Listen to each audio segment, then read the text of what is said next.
आलोक academy के YouTube channel पर स्वागत है दोस्तों।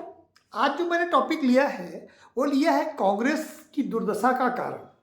कांग्रेस क्या वाकई खत्म होने जा रही है? क्या कांग्रेस वाकई अब भारत की राजनीति में वो महत्व तो नहीं रखेगी जो उसने 1885 से जो उसकी लीगेसी चली आ रही थी?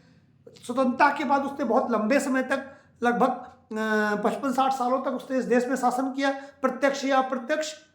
क्या कमलनाथ जैसे नेताओं का भारतीय जनता पार्टी में शामिल होना या महाराष्ट्र के एक नेता का भारतीय जनता पार्टी में शामिल होना, अशोक चौहान जो कि कांग्रेस से मुख्यमंत्री भी थे, और अभी अभी ये खबर आई है कि मनीष तिवारी और सिद्धू भी पंजाब से भारतीय जनता पार्टी में जा रहे हैं। एकदम सी भगदड़ सी मची हुई है। तो क्या इस भगदड़ में जो सब भारतीय जनता पार्टी की तरफ ही जा रहे हैं, इससे होने क्या वाला है? भारतीय राजनीति में कांग्रेस क्या अपने अंतिम दौर पर है? इस पर हम लोग एक परिचर्चा करेंगे और एक सार्थक संवाद की मैं कोशिश करूंगा। देखिए, अगर हम इन चीज़ों को बहुत गौर से एनालाइज करें तो हमारे समझ में ये आता है कि जब भी हम जीवन में कुछ ज़्यादा खाते हैं, यानी एक्स्ट्रा कुछ हो जाता है, तो खाते ज़्यादा है तो शरीर में फैट ज़्यादा हो जाता है, और अगर सत्ता में ज़्यादा रहते हैं तो सत्ता रूपी फैट ज़्यादा हो जाता है, यानी बॉडी में जितने बॉडी मास इंडेक्स है वो गड़बड़ा जाता है। तो जब हम बहुत बीमार हो जाते हैं, अदनान सामी का एक उदाहरण देता हूँ। अदनान सामी को एक डॉक्टर ने कहा, उनके डॉक्टर ने, कि वो बहुत ज़्यादा मोटे हो गए थे और उन्होंने कहा एक दिन तुम शाम को लेटोगे और सुबह कभी उठोगे नहीं, या तो अपना वजन कम करिए, बॉडी को डिटॉक्सिफाइड करिए। तो अदनान सामी ने अपने आप को ट्रीटमेंट किया, बॉडी को डिटॉक्सिफाइड किया, और अदनान सामी आज के सामने है। क्या कांग्रेस अदनान सामी बन सकती है? क्या कांग्रेस डिटॉक्सिफाइड हो सकती है? इस पे हम लोग अगर बात करें कि ये जो कमलनाथ जैसे नेता, अशोक चौहान जैसे नेता, या चित्रा सिंधिया जैसे नेता कांग्रेस को छोड़ के जा रहे हैं, तो क्या कांग्रेस भारतीय राजनीति में उसकी भूमिका न्यूनतम हो जाएगी, या वो खत्म हो जाएगी, या कांग्रेस दोबारा खड़ी होगी इन नेताओं के निकल जाने के बाद में भी? तो मेरा अपना विश्लेषण यह है कि जैसे हम जब अपनी बॉडी को डिटॉक्सिफाइड करते हैं, लंबे समय तक भोजन करने के बाद शरीर में बहुत सारी कमियां भी रह जाती हैं, और उसका सबसे अच्छा तरीका है कि आप भोजन को ग्रहण ना करें। जिस समय हम भोजन ग्रहण नहीं कर रहे होते हैं, बॉडी डिटॉक्सिफाइड होती है, लेकिन वह रूप में हमें दिखाई देता है कि हम कमजोर हो रहे हैं। कोई घर में आए, 2 दिन का आप व्रत रह लें, तो आप घर में आए तो लगेगा अरे आप कितने दिन से बीमार हैं। जैसे मैं अपनी बॉडी को डिटॉक्सिफाइड करता हूँ, वीक में एक बार कोशिश करता हूँ कि 25-30 घंटे में लिक्विड डाइट में रहूँ, कुछ ना लूँ, जिससे बॉडी डिटॉक्सिफाइड होती है। अब दोबारा आपका शरीर निरोगी होता है।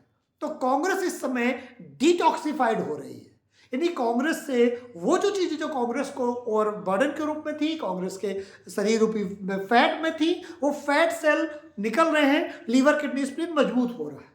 लेकिन समस्या ये आती है कि डिटॉक्सिफाइड होते होते कहीं ऐसा ना हो कि इतना ज़्यादा कांग्रेस राजनीतिक व्रत रह ले कि उसके जीवन का अंत हो जाए। यानी मैं अगर उसे सरलीकरण में कहूँ, अगर मेरी बात इतनी समझ में ये आई है, अगर आपको आई है, तो मैं ये कहना चाहता हूँ कि ये जो नेता निकल रहे हैं, इससे कांग्रेस शुद्ध भी हो सकती है, क्योंकि इन सारे नेताओं ने अगर कांग्रेस को आगे बढ़ाया है तो कांग्रेस को पीछे ले जाने में भी इनकी भूमिका कम नहीं है। कमलनाथ जी सिख दंगे के आरोपी हैं। आप जानते हैं जो दिल्ली में नरसंहार हुआ था, कानपुर जैसे जिस शहर में मैं बैठा हूँ, यहाँ भी नरसंहार हुआ था, तो कमलनाथ उसमें भी आरोपी हैं। ऐसे बहुत सारे नेता हैं जो कांग्रेस को कमजोर करने में उनकी भूमिका थी। लेकिन अगर कांग्रेस अपने आप को प्योरली डिटॉक्सिफाइड करना चाहती है तो उसे देखना पड़ेगा कि उसकी बॉडी में अभी डिटॉक्सिफाइड चीज़ें कहाँ पड़ी हैं। क्या कमलनाथ ही या कमलनाथ जैसे नेता ही कांग्रेस को कमजोर कर रहे थे, या कांग्रेस के अंदर ऐसा कोई और भी नेतृत्व बाकी है जो कांग्रेस को संपूर्ण डिटॉक्सिफाइड नहीं होने दे रहा है, कांग्रेस की कमियों को पूर्ण रूप से खत्म नहीं होने दे रहा है? डिटॉक्सिफिकेशन का तो ये मतलब है ना कि हम अपने व्रत रह करके अपनी कमियों को ठीक करें। तो कांग्रेस अपनी कमियों को कैसे ठीक करेगी? तो कांग्रेस का जो शीर्ष नेतृत्व है, क्या उसे भी डिटॉक्सिफिकेशन की जरूरत है? कांग्रेस के शीर्ष नेतृत्व में परिवर्तन की जरूरत है? तो मेरा अपना मानना है कि कोई भी राजनीतिक दल किसी व्यक्ति से बड़ा हमेशा होता है। व्यक्ति कभी भी किसी विचारधारा से बड़ा नहीं होता। तो अगर कांग्रेस पार्टी डिटॉक्सिफाइड कर रही है तो उसे न्यूट्रली होकर ये एनालाइज करना होगा कि उसके वो नेता कोई भी बड़ा से बड़ा नेता हो, छोटा से छोटा नेता हो, अगर कांग्रेस पार्टी को मजबूत नहीं कर सकता तो उसके नेतृत्व को बदल दिया जाए। तो कांग्रेस पार्टी को ये इवेल्युएट करना होगा कि सारे जो नेता जा रहे हैं इससे कांग्रेस पार्टी डिटॉक्सिफाइड होगी या कांग्रेस पार्टी मरणासन होगी।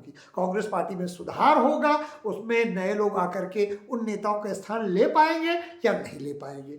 दूसरी बात आते हैं राहुल गांधी के नेतृत्व में। तो देखिए, राहुल गांधी 2004 से कांग्रेस का नेतृत्व एक तरह से कर रहे हैं, सोनिया गांधी प्रमुख रूप से कर रहे हैं और राहुल गांधी सेकंड नेता के रूप में कर रहे थे। और 2014 के बाद, 2010 के बाद और 14 तक आते आते राहुल गांधी प्रमुख नेतृत्व के रूप में आ जाते हैं, सोनिया गांधी बैक सीट पे हो जाती है। और उसी के बाद कांग्रेस पार्टी में ये बीमारी लग गई है और लोग कांग्रेस पार्टी को छोड़कर जाना चाहते हैं, जैसे जहाज डूब रहा हो।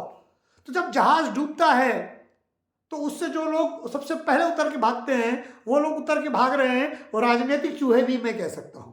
लेकिन अगर चूहे भाग रहे हैं तो ये संकेत है कि जहाज डूब रहा है, डूब सकता है। इसलिए कैप्टन को यह ध्यान देना होगा कि उस जहाज को कैसे बचाया जाए। अगर कैप्टन सक्षम नहीं है तो दूसरे को कैप्टन बनाया जाए जिससे उस जहाज को डूबने से बचाया जा सके।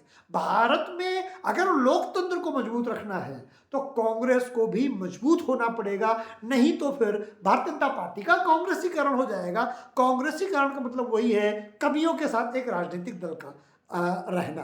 कोई भी अगर एक राजनीतिक दल बहुत लंबे समय तक सत्ता में रहता है तो सत्ता के स्वार्थी लोग उस राजनीतिक दल के साथ चले जाते हैं और उसको राजनीतिक दल को लगता है कि हम बड़े मजबूत हो रहे हैं, देखो लोग हमारे साथ जुड़ रहे हैं। लेकिन जिस पार्टी में वो थे, मूल पार्टी में, जो कांग्रेस को छोड़ के बीजेपी में जा रहे हैं, उनमें से ज्यादातर नेताओं ने तो कांग्रेस की लुटिया डुबा दी कांग्रेस में रहते हुए। तो भारतीय जनता पार्टी में आकर के क्या भारतीय जनता पार्टी की लुटिया नहीं डुबोएंगे? एक जो कांग्रेस की बॉडी में जहर के रूप में थे तो भारतीय जनता पार्टी के पास क्यों अमृत कैसे हो जाएंगे? ये विवेचना भारतीय जनता पार्टी को भी करनी पड़ेगी, वरना वो दिन दूर नहीं है जब भारतीय जनता पार्टी का भी कांग्रेसीकरण हो जाएगा।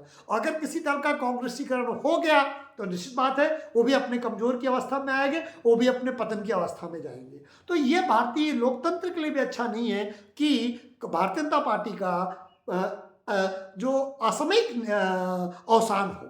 भारतीय जनता पार्टी ने सत्ता में आने के लिए बहुत लंबे समय तक संघर्ष किया है, लेकिन वो जो 400 पार के नारे ने भारतीय जनता पार्टी को अपने चाल और चरित्र में समझौता करने के लिए कहीं न कहीं बाध्य कर दिया है। इसीलिए जीवन में इतने बड़े लक्ष्यों को हमें प्राप्त करने का प्रयास नहीं करना चाहिए जिससे हम अपने चाल और चरित्र को हमें बदलना पड़े। भारतीय जनता पार्टी अगर 370 सीटें मान लीजिए नहीं लाती, वो 305 और 310 पे अटक जाती है और उसे अपने चाल और चरित्र को समझौता ना करना पड़े, तो मुझे लगता है वो 370 सीटों से ज़्यादा बेहतर है 303 सीटों में रहना, 290 सीटों में रहना।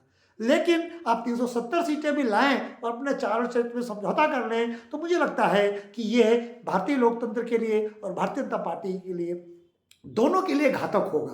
अब बात आते हैं कांग्रेस के लिए, तो मैं मूलतः ये कहता हूं कि कांग्रेस में सबसे बड़ी कमी संभवतः मुझे ये लगती है वो है नेतृत्व उस तरह से एक नए विचारों को, नए आधार को क्रिएट नहीं कर पा रहा। राहुल गांधी ने पार्टी को अपने नीचे के पावदान में लेकर जा चुके हैं।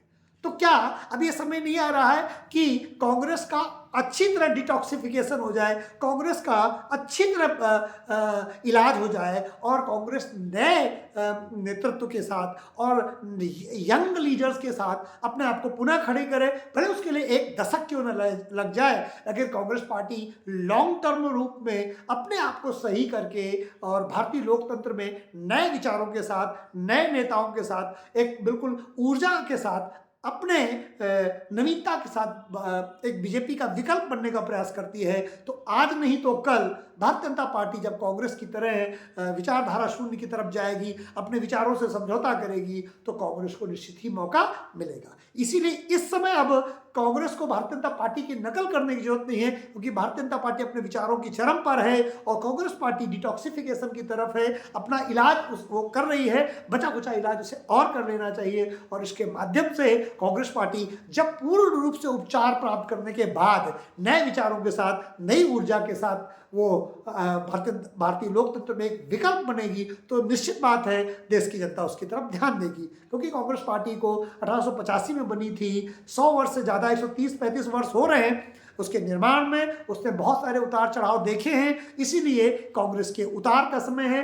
और जब राजनीति में कोई राजनीतिक दल उतार की तरफ होता है तो निश्चित बात है केवल वही लोग उस दल के साथ रह जाते हैं जो विचारधारा युक्त होते हैं। तो ये जा रहे हैं, ये कांग्रेस की विचारधारा को भले के एक समय मानते हो, लेकिन आज उन्हें कांग्रेस की विचारधारा पर भरोसा नहीं है। तो जो नेता जा रहे हैं कांग्रेस पार्टी को उन्हें जाने देना चाहिए, लेकिन यह इंट्रोस्पेक्ट जरूर करना चाहिए कि क्या उसमें क्या कमियां हैं, उन कमियों को ठीक करें। और सबसे बड़ी कमी है कांग्रेस पार्टी का नेतृत्व।